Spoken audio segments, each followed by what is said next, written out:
Energy week के इस नए एडिशन में गोवा में दुनिया के करीब 125 देशों के प्रतिनिधि जुटे हैं। आप एक एनर्जी सिक्योर और सस्टेनेबल फ्यूचर पर चर्चा करने भारत आए हैं। मैं आप सभी का स्वागत करता हूं, अभिनंदन करता हूं। साथियों, इंडिया एनर्जी वीक बहुत ही कम समय में डायलॉग और एक्शन का एक ग्लोबल प्लेटफॉर्म बनकर उभरा है।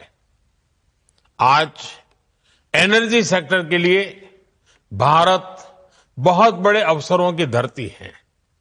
भारत दुनिया की फास्टेस्ट ग्रोइंग मेजर इकोनॉमी है, यानी हमारे यहां एनर्जी प्रोडक्ट्स की डिमांड लगातार बढ़ रही है। इसके अलावा भारत दुनिया की डिमांड पूरी करने के लिए भी बेहतरीन अवसर उपलब्ध करता है। आज हम दुनिया में पेट्रोलियम प्रोडक्ट्स के टॉप 5 एक्सपोर्टर्स में से एक हैं। दुनिया के 150 से ज्यादा देशों तक हमारी एक्सपोर्ट कवरेज है और भारत की ये क्षमता आपके बहुत काम आने वाली है। इसलिए एनर्जी वीक का ये प्लेटफॉर्म हमारी पार्टनरशिप को एक्सप्लोर करने का बहुत ही उत्तम स्थान है। मैं आप सभी को बहुत सारी शुभकामनाएं देता हूं। फ्रेंड्स, अपनी बात आगे बढ़ाने से पहले मैं एक बड़े डेवलपमेंट की चर्चा करना चाहूंगा। कल ही भारत और यूरोपियन यूनियन के बीच एक बहुत बड़ा एग्रीमेंट हुआ है। दुनिया में लोग इसकी चर्चा मदर ऑफ ऑल डील्स के रूप में कर रहे हैं। ये समझौता भारत के 140 करोड़ लोगों और यूरोपीय देशों के करोड़ों लोगों के लिए बहुत बड़े अवसर लेकर आया है।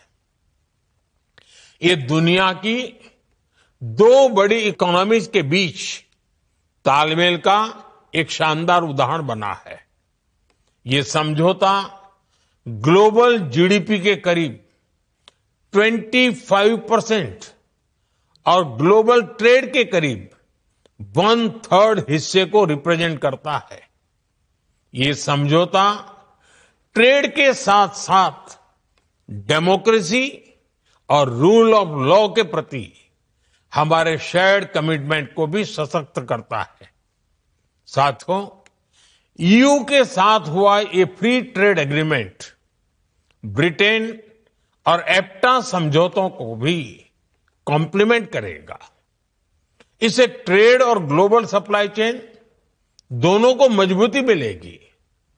मैं भारत के नौजवानों को, सभी देशवासियों को इसके लिए बहुत बहुत बधाई देता हूं। मैं textile, James and jewellery, leather and shoes ऐसे हर सेक्टर से जुड़े साथियों को भी बधाई देता हूं। ये समझौता आपके लिए बहुत सहायक सिद्ध होगा। साथियों, इस ट्रेड डील से भारत में मैन्युफैक्चरिंग को तो बल मिलेगा ही, साथ ही सर्विसेज से जुड़े सेक्टर का भी और अधिक विस्तार होगा। ये फ्री ट्रेड एग्रीमेंट दुनिया के हर बिजनेस, हर इन्वेस्टर के लिए भारत पर कॉन्फिडेंस को और मजबूत करेगा। साथियों, भारत आज हर सेक्टर में ग्लोबल पार्टनरशिप पर बहुत अधिक काम कर रहा है।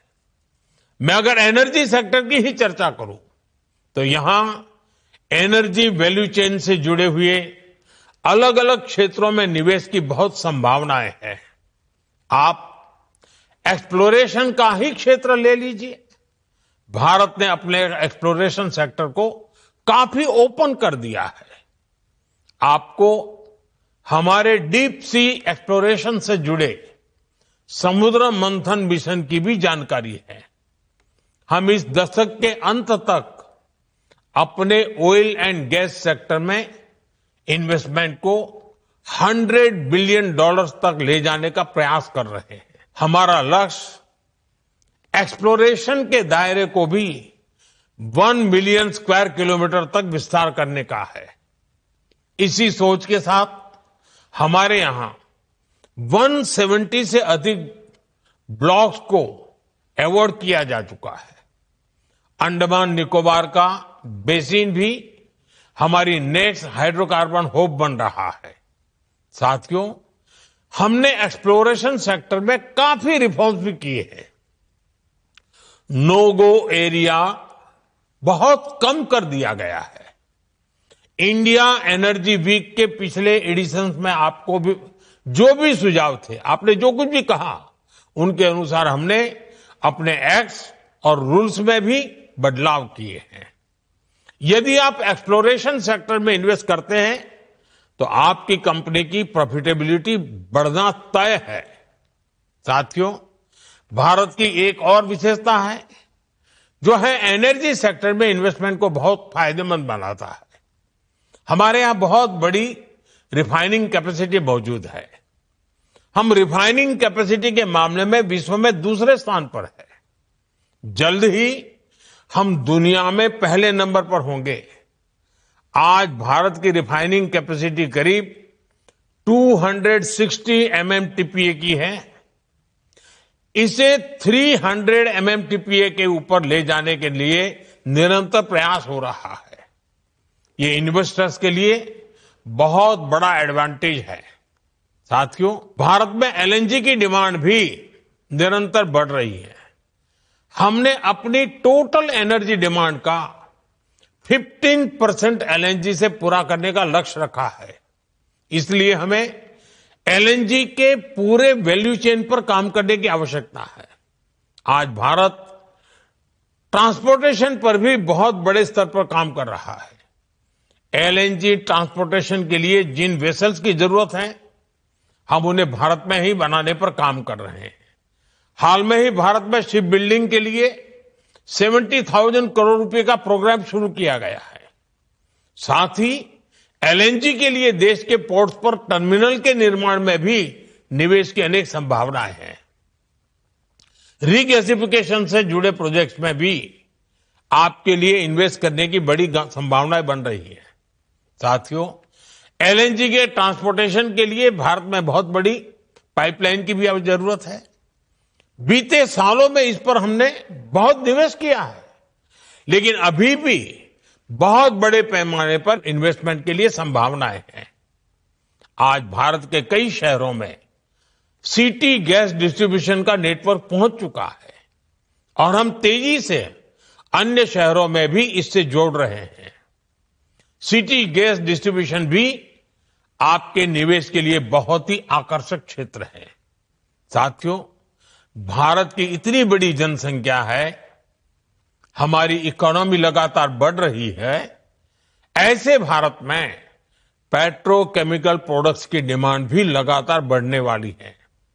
इसलिए हमें बहुत बड़े एनर्जी इंफ्रास्ट्रक्चर की आवश्यकता होगी और इसमें भी आपका इन्वेस्टमेंट आपको बहुत ग्रोथ देगा। इन सब के अलावा भारत में डाउनस्ट्रीम एक्टिविटीज में भी आपके लिए इन्वेस्टमेंट के बहुत मौके हैं। साथियों, आज का भारत रिफॉर्म्स एक्सप्रेस पर सवार है और हर सेक्टर में तेजी से रिफॉर्म्स कर रहा है। हम डोमेस्टिक हाइड्रोकार्बन को सशक्त करने के लिए रिफॉर्म्स कर रहे हैं और ग्लोबल कोलैबोरेशन के लिए ट्रांसपेरेंट और इन्वेस्टर फ्रेंडली एनवायरनमेंट बना रहे हैं। भारत अब एनर्जी सिक्योरिटी से आगे बढ़कर एनर्जी इंडिपेंडेंस के मिशन पर काम कर रहा है। भारत एक ऐसा एनर्जी सेक्टर इकोसिस्टम डेवलप कर रहा है जो भारत की लोकल डिमांड को पूरा कर सके और एफोर्डेबल रिफाइनिंग और ट्रांसपोर्टेशन सॉल्यूशन से दुनिया के लिए एक्सपोर्ट भी बहुत ही कॉम्पिटिटिव हो। साथियों, हमारा एनर्जी सेक्टर हमारी एस्पिरेशंस के केंद्र में है। इसमें $500 बिलियन की इन्वेस्टमेंट अपॉर्चुनिटीज है।